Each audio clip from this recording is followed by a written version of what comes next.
Hello everybody, Ms. Maxwell here, and today we're gonna just do a topic review on how to summarize data and what can we do to explain data on a dot plot when it comes to how are things measured, when it comes to set of measurement, and also what do we use to determine variability. So I have two dot plots here. We'll go over both of those dot plots, and that will definitely help you for your quiz for tomorrow. And then today's assignment will simply be a game of quizzes as an additional review, so we can make sure you master this topic for tomorrow.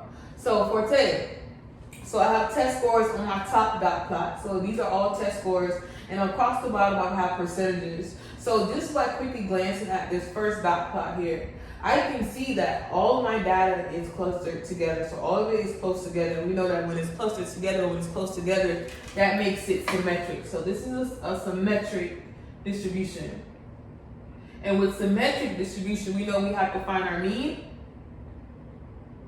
as our center of measure. And we have to use MAD for our variability.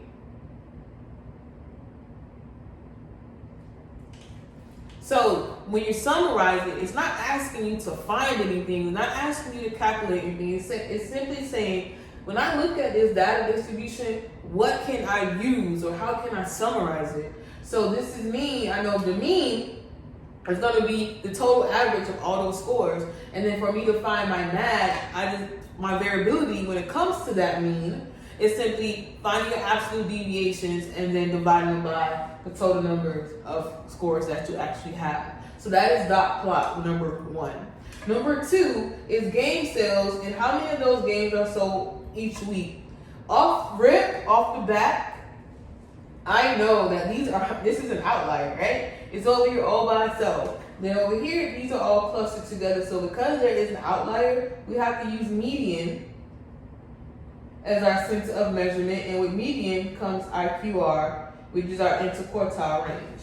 So when you're summarizing data, you have to take a look at the data to see how it is distributed. The second step, determine what are you going to use to find your center of measurement, and what are you going to use to find your variability.